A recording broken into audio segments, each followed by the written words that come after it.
Hi friends, போன வாரம் நம்ம திருச்செந்தூருக்கு போயிருந்தேன். ஒரே பயங்கர கூட்டமாக இருந்துச்சு. இந்த பிரகாரத்தில் வெளியே வர்ற இடத்துல கோயிலுக்குள்ளே எல்லாம் போக முடியல. ஏன்னா அதெல்லாம் ஏதோ எங்கிட்ட கியூ போகுது. ஒரு அவசரத்தில் நமக்கு எங்கிட்டு போகணும்னு தெரியல. ஏன்னா தப்பா ஏதாவது போயிட்டோம்னா அங்கே இருக்கிற அந்த பாதுகாவலர்கள் கொஞ்சம் கூட அந்த மனுஷத்தன்மையெல்லாம் பேச மாட்டாங்க. உனக்கு படிக்க தெரியாதா அப்படிங்கிற மாதிரி தான் பேசிக்கிட்டு இருந்தாங்க ஒரு சிலரா.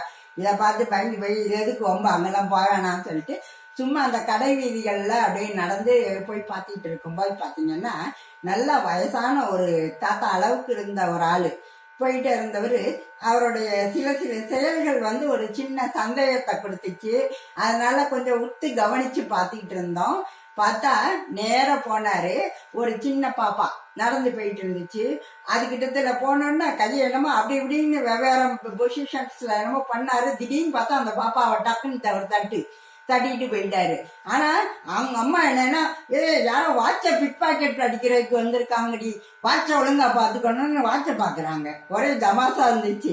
என்னடா இது, இந்த அம்மாவுக்கு இவ்வளவு கூட புரியல, தான் பொண்ணை ஒருத்தன் நிறுத்திட்டு போறான்னு கூட அப்படின்ட்டு. அடுத்து என்ன இருந்தாலும் என்ன பண்றான் அப்படின்னு கொஞ்சம் கவனிச்சு பார்த்தோம். பார்த்தா அப்படியே போய் ஒரு அம்மா ஹேண்ட்பேக்கோட நின்றுட்டு இருந்துச்சு. அந்த அம்மா மேல போய் அப்படி அந்த யாருமே கண்டுபிடிக்க முடியாது அந்த அளவுக்கு அந்த ஆளோடைய பிஹேவியர். அப்படி போய் டகால்னு அந்த பொம்பளை மேல அந்த அம்மாவை ஏதோ ஹேண்ட்பேக்கை பிக் பாக்கெட் அடிக்க வந்திருக்க அந்த ஹேண்ட்பேக்கை அப்படியே அணைத்து பிடிச்சிட்டு இருந்துச்சு. அதே நேரத்துல இன்னொரு அம்மாவை ஒரு இடி. அந்த அம்மா என்ன இவன் மேல இடிக்கிறான் அப்படின்னு அதுதான் முத பார்த்து சொல்லுது. இதுக்குத்தான் ஸ்கூல்ல பேட் டச் குட் டச்லாம் சொல்லி தராங்கிறது இப்பதான் புரிஞ்சிருச்சு.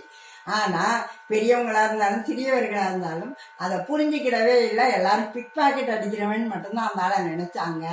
ஆனா வயோதிகமா இருந்தாலும் அந்த ஆள் தவறான முறையில பெண்களை இடிச்சுக்கிட்டு இப்படி போயிட்டு இருந்தாரு.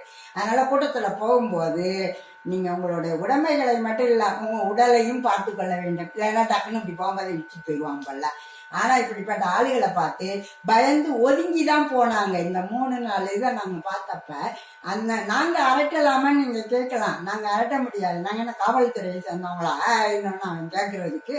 அதனால சம்பந்தப்பட்ட பெண்களை தான் மேல இட்டனா என்ன மேல எடுத்துட்டு போறா, நேரம் பார்த்துப்போ அப்படிங்கிற மாதிரி ஒரு முகத்தை கடுக்கடுன்னு வச்சு பேசினா கொஞ்சம் பயம் இருக்கும்.